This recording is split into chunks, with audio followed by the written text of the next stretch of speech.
dama bëggoon sànq maa doon wax Fatima ne da ngeen di fàtte ne jàngalekat la.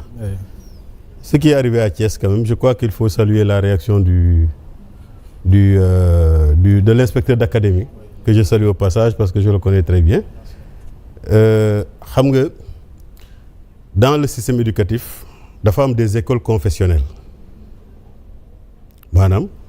Mohamed Diop bu ubbee daara ñuy jàng alxuraan rek ñoo fay ñëw. C'est ça. man bu ma ubbee benn école boo xam ne catéchisme lañ fay jàng ñu jàng catéchisme rek ñu bëgg a jàng rek catéchisme lañ ñëw. Il y a des établissements d'enseignement public école privée bu nekk état moo lay jox autorisation pour nga exercer ses activités n'est-ce pas mun nga am sa règlement intérieur mais règlement intérieur boobu dafa war a méngoo ak la loi d'orientation n'est-ce pas et moi je me pose des questions sur qu'est-ce qui peut gêner à ce qu'une fille fût-elle musulmane ou chrétienne teg voile ne dafay jàng si qu'est-ce qui peut gêner et c'est ça l'appel à la tolérance que le Premier ministre avait lancé benn ñi waa il ramène la question de il dit bu ñu demee seen réew ñu ne foofu kenn du fa teg voile pour nga jàng si te pourtant nee nañu ñoom pays de liberté lañu pays de tolérance lañu mën nañ leen ko nangul mais quand même fii war nañ mën a tolérante pour que képp koo xam ne da ngay jàng si ak melokaan boo mënta am ñu bàyyi la nga mën a jàng même si c'est tu as mis le voile et je crois quand même que loolu on aurait pu comprendre au début de l'année quand les élèves sont venus pour entrer à l'école ñu leen doo leen fi jàng parce que da ngeen takk da ngeen sol ay voile mais nag mënuñoo xaar bi en milieu d'année ñu nekk en période d'évaluation ñu bëgg a interdire et je crois qu'à ce niveau c'est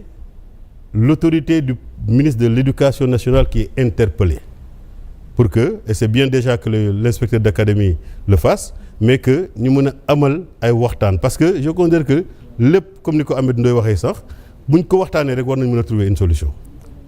mais pour moi il faut que les gens fassent davantage preuve de tolérance gis nga Sénégal bii ku fi mënta nekk commencé ko ci man bu ma ñëwee fii di def émission bi ak yéen c'est parce que on m'a toléré ku nekk ci ñun on t'a toléré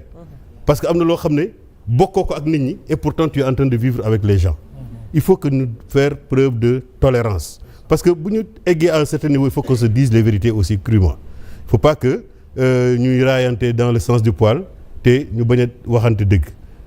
il faut que les gens soient tolérants xale bu jigéen boo xam ne dafa sol voile ñëw jàng si bu kuri jeexee dafay ñibbi këram lu mu lay yàqal il faut que les gens soient tolérants. Très bien. Maintenant par rapport à ce que Ahmed disait di naan que y a trop de manipulation oui bon man bu ma amee sama page Facebook lu ma neex ma publier ko fa. maintenant. baa duñ la jàpp. ah baa duñ la jàpp. non li ma neex ma publier ko même si c'est de la manipulation. mais bu ko Aïcha jàppee ne moi je donne de l'information mu relayer ko le problème c'est pas moi c'est celui qui a relayé l'information buñ ne dañoo wàññi saaku. farine bi ndax ministre du commerce moo ko wax déedéet ministre du commerce bi wax ko je ne prête pas d'importance à ça quel que soit par ailleurs que celui qui va dire est-ce que c'est le ministre du commerce qui a dit qu'il y a une baisse sur le prix buñ ne wàññi nañ courant bi ndax ministre de l'énergie moo ko wax il faut que les gens maintenant retournent à l'orthodoxie comme Mamadou Lamine Dianté dit sur sa page Facebook on a diminué le courant maintenant le prix du courant à 50 francs le kilowatt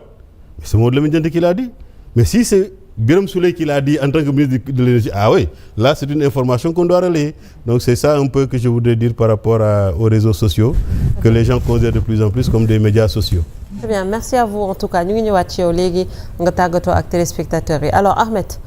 pour en revenir ci redressement bi ñu doon wax et puis faire le bilan peut-être de la première année bu tandem mu Diomaye et Sonko. merci beaucoup Néné xam nga président nag dafa neex a rus quoi dafa neex a rus maanaam comme c'est un débat nag mais bëri na point yu mu fi soulevé je suis pas d'accord du tout man quand je suis pas d'accord moom je le dis tout haut xam nga dafa am déjà benn phrase boo wax bu ma neex ci biir wax bi mi ngay wax ne dañuy rationaliser d'ailleurs il sort pas beaucoup c'est pas parce que dañuy rationaliser moo tax il sort pas beaucoup li gars yi li booy naan link xam nga link dañoo amul link c'est-à-dire mënuñu dem fenn parce que xamuñu fenn amuñu link. C'est ça le problème. jéem nañoo jéem. Le président a fait 30 voyages. 30 la ñu wax 30 voyages.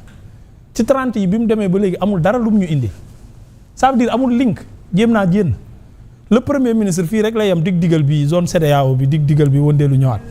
parce que buy dem xamul fu muy dem. manque d'expérience bi ñuy wax. loolu la c'est pas parce que c'est fait exprès wala dañoo bëgg a rationaliser ou pas. ñoom ñooy mën naa ko wax ne entre guillemets ni ma ko tàmm waxee c'est le responsable marketing bu dëkk bi moom su jénnul outil pour waa dëkk bi wala outil ay partenariat ñun fu ñu jëm. et wax nga CSE ak waxoo HCCT gis nga biñ fa jëlee ñi fa nekk di leen fay sax la nit ñi mën a gën a comprendre mais je vous donne l'info su fekkee amoo ko te démb rek laa ci mujjee waxtaan ak la 4e vice-présidente du HCCT mu ne ma ça fait presque 6 mois jotuñu seen salaire am na ñenn sax ñoo xam ne demandé lañ leen seen oto pour ñu renvoyer ko maintenant budget boobu ñu voté woon parce que c'était déjà voté bu ñu leen ko joxul anamu c'est la grande question anamu fu mu dugg fu mu aw. beneen bi mooy par rapport ak maquillage des chiffres accusé nga le président Macky Sall tout comme le gouvernement ni mu koy defee chaque jour mais monsieur le président Dianté ni ma ko tàmm di waxee depuis 2014 ba jon yàllay tey le Pastef acquise l'APR mais depuis 2014 ba jon yàllay tey man en tout cas sur le plan personnel je n'ai jamais vu de preuve amul benn buñ naan ma le président a maquillé les chiffres le président a maquillé les chiffres mais tout le monde peut dire ça même Petit Michel peut dire ça mais yan preuve c'est-à-dire qui peut me montrer les preuves qui montrent que le président Macky Sall a maquillé les chiffres kenn wanaguñ ko même le gouvernement bi ci def conférence de presse même le premier ministre ba léegi wanaguñ ñu preuve yi anamu mais si ça avère vrai mais nañ ko jëli parce que loolu waxuma la sax haute trahison mais c'est catastrophique loo xamante ni de génération en génération dañ ko war a sibi mais di ñu wax ne rek le président Macky Sall a maquillé les chiffres tout le temps mais c'est très facile et depuis 10 ans Pastef loolu la ñuy servir accuser des gens sans preuve suñ leen woowee pour ñu indi preuve le cas Mame Mbaye Niang laa bëgg a évoquer nga ne niñ ma woowee neexuma du ma wuyu ji te yaa waxoon fu ñu ma woo ma indi preuve yi ci benn exemple boobu rek et beneen bi ci rationalisation ba léegi mais les fonds politiques ou les caisses noires kuy rationaliser kañ xanaa 9 milliards kañ moo ci gën a jekk man cortège yi ay miettes la ci man di parce que keesu 9 milliards a ngi foofu boobu ba léegi nga ñu waxoon ñu dafa xaraam mais nañ ñu ko jox rek ci rationaliser bi nañ ko annuler rek jox ñu ko parce que pour man les cortèges là c'est des miettes par rapport ak kees yu def 9 milliards toog foofu ñu waxoon ñu dafa xaraam les agences yi nga xam ne dañoo waxoon ne dañ koy supprimer maintenant soo ñëwee nommé waat fa ay nit joxaat leen budget même boo ko supprimer rationaliser woo da ngaa yàq parce que loo xam ne da nga kaa war a supprimer autant nga supprimer ko dès le début que nga ñëw nommé waat fa ay nit pour ensuite les supprimer loolu tamit man mënuma ko comprendre beneen bi et boobu nag da nga mel ni ku confirmer Afrique confidentielle parce que soo waxee ne administration lu bu la santee nga maquiller da ngay maquiller te Afrique confidentielle jënd ne Cour des comptes rapport bi mu joxe du vrai rapport bi Ousmane Sonko moo ko falsifié nga ñëwaat wax ñu loolu kon day mel ni da ngay confirmer li kële di wax kon c'est possible Cour des comptes li mu jënd ñi dañ leen ko sant ñu def ko suñu suivre sa logique bu fekkee ne mën nañoo administration mën naa sant nit mu maquiller ay chiffres kon mën nañoo gëm ne Afrique confidentielle li mu wax dëgg la dañoo sant Cour des comptes mu falsifier rapport am bi te boobu ak léegi li ma neex ci situation Afrique confidentielle ak le premier ministre Ousmane Sonko seen duel bi ñoom ñaar li ma ci neex la première fois bi ñu waxee ci affaire militaire le PM dafa jénn Grand Théâtre mu menacé ne ku ko waxaat xam non seulement Afrique confidentielle da ko waxaat mais aller plus loin te dara fekk ko ci ba léegi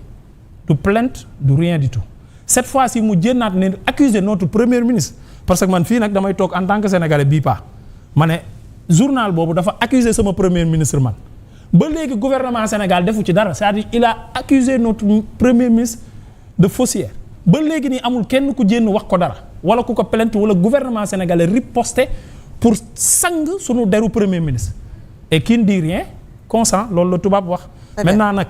par rapport ak li nga xamante ne nii moom mooy le bilan